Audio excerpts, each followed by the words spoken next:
salute, salute, salute, bow, bow, bow. Let's talk about some boxing. Let's talk about Ryan Garcia versus Gervonta Tank Davis, or Tank Davis versus Ryan Garcia. You know what I'm saying? However you feel comfortable putting that. Talk about purses, high heels, fashion, rehydration clauses, weight drain, strategy. Let's talk about rematch negotiations. What else? What else is an issue? Weight class, catch weights. Let's talk about those few little topics, and then I'm gonna get the fuck out the way. It's gonna be a good fight. It's gonna be an explosive fight and an entertaining fight for however long it lasts. I don't want to say it's 50-50 in my opinion, but it is. Both of these guys have the ability. Like, you have to respect both of these fighters' ability to win, depending on all these different factors. Who's going to have the best game plan? Who's going to be able to take advantage of their advantages? But first, let's get this little purse shit out the way. I heard a lot of people talking about Tank yesterday because he had on this purse, this green purse, and I just, to me, look, when you're talking about celebrities, we talk about people that's in the limelight and rich and famous, I try not to get bothered by the shit that they do because I expect it to be different from the shit that I do. You see me, work hat, thermal, jeans, belt, pants pulled up, shirt tucked in with some damn steel toe boots on. That's me, regular schmegular. And when I got on something a little bit more casual, I'm still pretty much the same. Some clean Timberland boots, some jeans, and you know what I'm saying, a nice shirt. That's to me how a man's supposed to dress. That's it. Then ain't doing a suit when you're going somewhere. You know what I'm saying? You can have some style. All that is cool. But when it comes to like what most people try to consider to be masculine and feminine and all this other little shit, it's like, man, a man just supposed to have on some jeans with a belt, and as long as his ass ain't hanging out. Like, it trips me out when I listen to people talk about Gervonta Tank Davis having a purse, when I done seen over my whole course of life, 43 years, anybody that got to do with fame and money and, you know what I'm saying, the glitz and the glamour, usually some way, form, or fashion gonna be tied to some other strange shit. They got people that's designing their little wardrobes and everything like that. They always trying to be different, and it usually goes into something that I can't really recognize, whether it be some fingernail polish or some makeup or like from the beginning of time, I've seen this shit. Since my time, I definitely say I hate when people look at something that's happening now and they be my age and they be like, back in our day, you know what I'm saying, men didn't do this and men didn't do that. And it's like, I don't know where the fuck where I was at, or where you was at. But when back in my day, yeah, shit was a little different, but you still would see some motherfuckers doing some shit that was colorful. You know what I'm saying? Period, point blank, always have. And I ain't finna go into a bunch of fucking details and a whole bunch of examples. Just a real person that's been around, that's done seen shit and lived shit. You've seen celebrities, basketball players, football players, baseball players, singers, musicians, actors, rich and famous people. Usually they gonna have some weird little shit that they do. Men, they gonna have some little weird shit that they do. Some way down the line, they gonna put on a dress, or they gonna put on some makeup, or they gonna put on some fingernail polish, or they gonna have a purse, or they gonna have on some glittery fucking shoe, or they gonna come out with a thong. They gonna do something. All of them, no matter what race, no matter what. It's just that comes with it. So when you talk about a regular street person or a regular average Joe person or a regular blue collar working person, my definition of a man is me. Dude, work out, get your push-ups on every day. You put on your work hat, grab your lunch bucket, put on your steel-toe boots, and you go get the job done. And when I see anything that's a little different than that, if I see somebody outside and his pants is skinny jean tight and it's pulled down to here and his drawers is out, then to me, I'm already looking at that like, so how I'm gonna look at somebody wearing a purse and get all twisted and get all out of shape and bent out of shape when I see somebody can run around with their ass hanging all out? You know what I'm saying? Like people want to say, oh man, I was listening to Easy Work Boxing. I like Easy Work Boxing, but sometimes I just feel like he even go too far with the conspiracy. He just go too deep into it, because what's the point? It is what it is. Gervonta Tank Davis wearing a purse. Yeah, it's gonna be a lot of little kids that's gonna see that, like, oh, I want to wear a purse. Yeah. But it's also a lot of other stuff they're gonna see too. That if they do their due diligence. Yeah, it's gonna steer a lot of people the wrong way, but it's gonna steer some people in the right direction. That recognize the hard work, that recognize the talent, that recognize the grind, that recognize, you know what I'm saying, the real, not the superficial glitz and the glamour, but they're gonna recognize the real behind the scenes hard work. And that's what it's gonna be. A lot of people got sheep mentalities and they gonna follow the herd, but you gotta have one person that understand what the shepherd is doing. You dig? So the purse, nah, I ain't cool with the purse, but I ain't cool with a whole lot of shit a whole lot of people do. But that's them, that's not me. I do what I do. You know what I'm saying? I done seen what somebody, that's what I'm saying, somebody my age would be looking at boxing and be like, oh man, back in our day, this and this and this and this. And I'm like, well, back in our day, I remember watching Boys in the Hood. I left the same comment on Easy Work Boxing channel. Back in our day, I remember growing up and watching Boys in the Hood, one of the first movies that we had that was like representing growing up in the hood. And I remember the little character, I think his name was Dookie, had the little twisty hair, and he had the pacifier. You know what I'm saying? Pacifier in his mouth. And I remember going to school damn near the next day, and almost every single dude had a damn pacifier in their mouth. Right? Some people wanted to be like Ice Cube and had the Impala with the switches. Some people wanted to be like Cuba Gooding Jr. character and go to school. And maybe some of them did want to get out the car. Let me out. Let me out. You know, some people, Doughboy, let me out. Some people wanted to let me out. Some people wanted to be the Doughboy. But some people wanted to be fucking Dookie, whatever his name was. And a lot of them dudes came to school for like the next couple of weeks or months with a pacifier in their mouth. It is what it is. Yeah, he had on a purse or whatever. This dude gonna knock Ryan Garcia out most likely, and all that other shit is irrelevant for me personally. You know what I'm saying? So for that to get so talked about, it just kind of tripped me out. Now Ryan Garcia can win, but let's talk about this rehydration clause. You know what I'm saying? Because I hear a lot of people, the boxing voice, Nestor Gibbs, and he a funny acting dude to me anyway, right? But shouts out to him.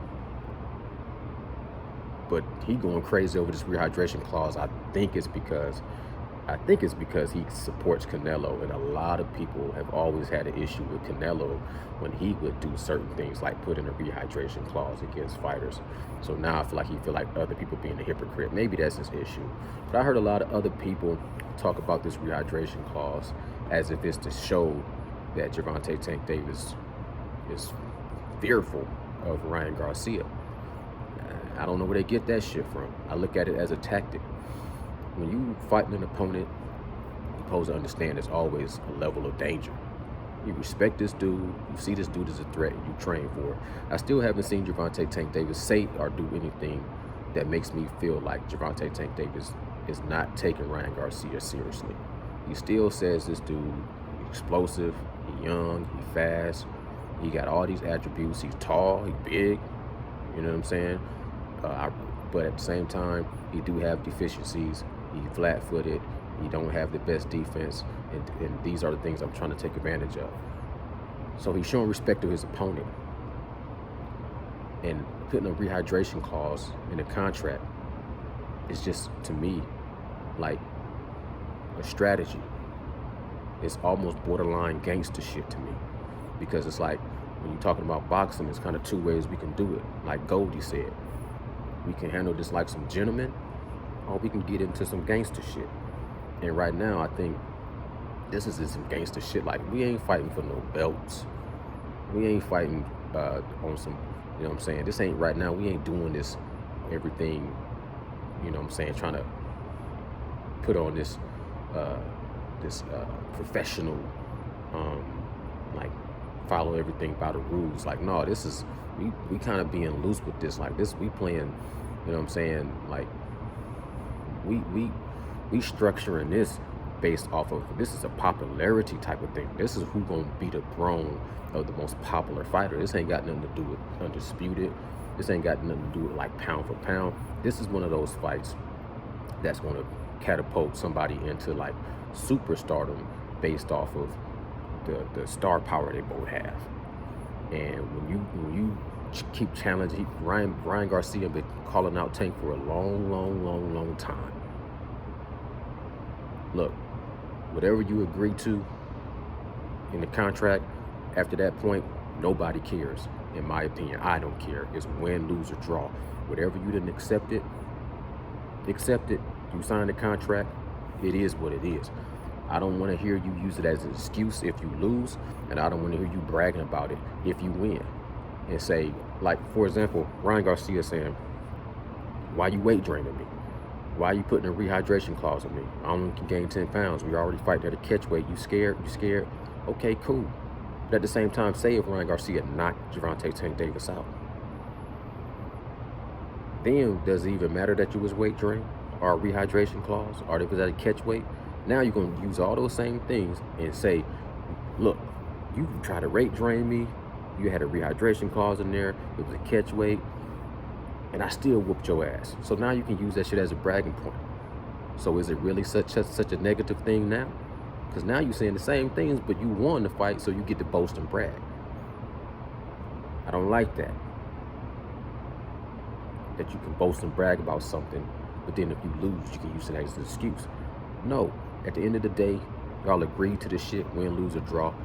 Make your bed, now just sleep in this shit. So if you win, just say the better man won. And then if you lost, just say the better man won. And if it's a draw, let's run that shit back expeditiously. You know what I'm saying? Let's fight, let's run it back. That was a draw. Let's go do it again. You know what I'm saying? So when you agree to all these things in the contract, once the bell ring, I don't care about stipulations. It's strategic. Like if this dude used this strategy, you suppose that your job now is to come up with another strategy to better defend yourself and come out victorious. Like to me, a rehydration clause, like they say, this shit is like chess, not checkers. When you fighting over a kingdom, one of the strategies I would like to see is when the person, the king, sit behind the throne and they got big walls. They got big walls, so the other team can't just climb these walls and get over. You know what I'm saying? But what they would do is they would cut off their food supply and starve them, try to starve them to death. You know what I'm saying? Like, since y'all got these big tall walls, we gonna cut y'all food supply off. And that shit will work a lot of times. But then I like when another king would be smart enough to be like, okay, what we gonna do, since they gonna cut off our food supply and our men gonna start to starve, our strategy gonna be, let's act like we gonna, you know what I'm saying, abandon our post and leave the castle, leave the kingdom. Throw our dead out there to look like we done start to have famish and we weak.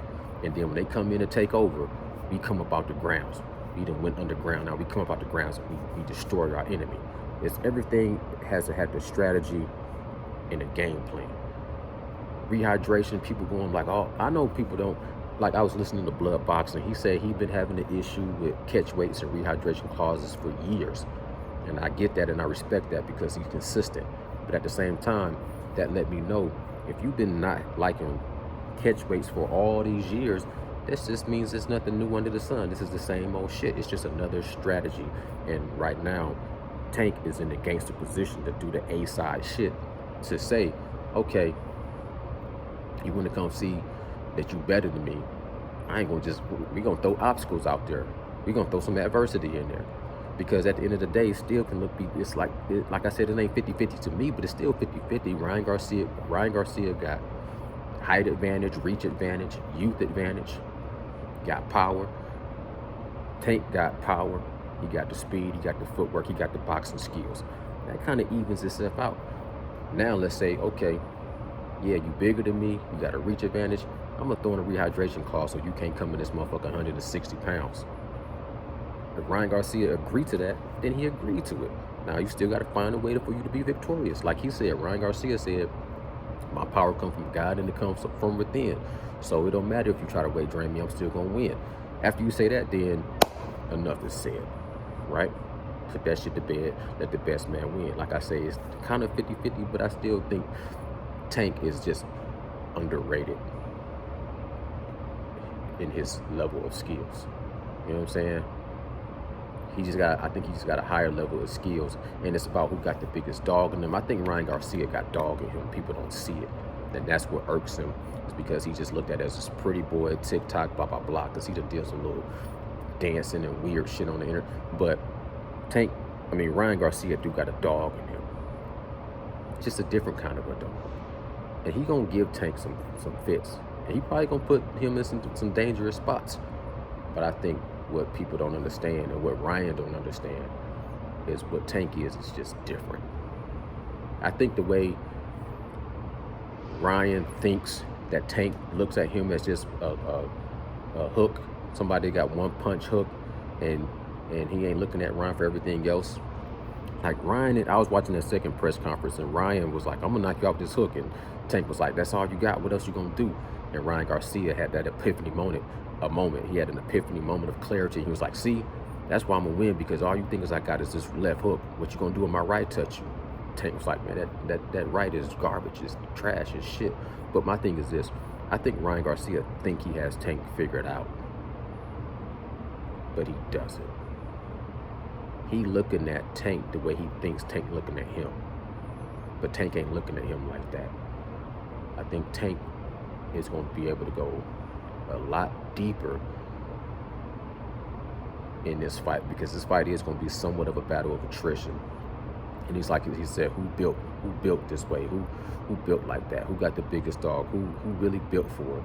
I think Tank is really built for it, and Ryan has he built a unique way. He got some gifts, but he ain't built the way that you would need to fight, to beat Tank. Not saying that he can't win. I'm just saying I think that Tank is willing to go into some darker places to win this fight. And I don't think Ryan Garcia really totally understands that. I think Ryan Garcia is looking at Tank like he's just more of a one-trick pony or a novelty act. You can't even knock out Isaac Cruz, or look how much Leo Santa Cruz was hitting you, or even you was behind on the scorecards with Rolly Romero. You can't take my power. When you try to walk me down and you start feeling my power, you ain't gonna be able to stand up to it. And I think really what Ryan is exposing is some things of his lack of understanding of just what it is. You know what I'm saying? Some people just got a different perspective. I think Ryan's perspective is skewed. Just like when he bet Errol Spence that $20,000 that Rolly Romero was going to win against Tank, and when Tank knocked him out, that look on Ryan Garcia's face when Errol Spence just kind of looked at him, that shows me a lot about how Ryan Garcia thinks in life. And Ryan Garcia looked like a buffoon almost, like, damn, why was I that stupid? And I think it's the same thing. He going into this fight, I think he gonna learn some things. He gonna learn some things, and I think this is gonna be, he gonna put up a valiant effort. I think he gonna, like I said, he gonna get off. He gonna fight. He gonna probably hurt Tank a few times and do some damage. But then he gonna get broken down and beaten up and knocked out. I think Tank gonna make an example out of Ryan Garcia. I think he gonna put some work on Ryan Garcia. And I think Ryan Garcia gonna respect this shit from this point on a different level. And I think that's what's gonna make him start to really cheer for Gervonta Tank Davis. Because you're gonna respect him. And he's gonna be able to always say, yeah, rehydration clause, and you know what I'm saying, I didn't feel 100%. He's gonna always be able to say that, but at the same time, he's gonna be knowing the real, and he's gonna be saying, nah, Tank is different. You know what I'm saying? And Shakur is different. And Devin Haney, like, I hope to see Gervonta Tank Davis go after Devin Haney later after this fight. I don't see it, but I don't know. But if he did, it ain't gonna be the same. You ain't gonna be able to hit Devin Haney with the rehydration clauses and the rematch stuff and this and this and this. This is gonna be on a different level. This is gonna be on some professional gentleman shit. This ain't gonna be on no gangster shit. This is gonna be on that gentleman level. We gonna do this shit by some strict rules. And I hope by that point, Tank is ready for that and Devin is ready for that, and we can really see who's the best. But I just don't see, I don't know, you know, a lot of, like Tank said, he ain't focused on that. I don't think that I should be focused on that. That's just fantasy, hypothetical, you know what I'm saying? But reality-wise, Tank fighting Ryan Garcia, if it's the here and now and it's the reality, like I say, I look at Ryan Garcia and the things that he can do, and I look at the way he thinks, and I listen to the way he talks. Listening is a skill. Some people don't have that skill. I listen to what Ryan Garcia says and the way he thinks, and I still think that he hasn't thought this thing all the way through. But I think he's very confident in himself. I think he's gonna bring his A game, but then he's gonna be fighting and he's gonna be winning, and then he's gonna be realizing even when he's winning, he don't understand. He's gonna lose. He's gonna get hurt, and then he's gonna gracefully bow out and submit, and he's gonna recalibrate and rethink and say, now I see why Tank is what he is. Okay, that's my time. Subscribe to the channel. If you can rock with me for 22 minutes, sub up to the channel. Bow. Nocturnal Thoughts. I'm gone. Don't forget to leave me some comments and let me know what y'all think below. And like I said, people talking about that purse thing and high heels. Come on, man. And then people, back in our day, men didn't do this. First of all, these ain't men, these is boys. But even back in the day, we had Little Richard, you know, Prince, Michael Jackson, you know what I'm saying? All of our entertainers, and you start looking at it, they, come on, man. Let's not get caught up on the little details of this thing, and let's just focus on the fight, the training. I don't care he got on the purse. And this dude is in the gym, and then in the gym he training his ass off, and he gonna come in there ready. And Ryan Garcia be doing some dancing and some weird shit, TikTok, and you know what I'm saying. But he training his ass off. He gonna be ready, and when they fight, it's gonna be explosive, fireworks. You know what I'm saying? So I don't really care about their fashion choices.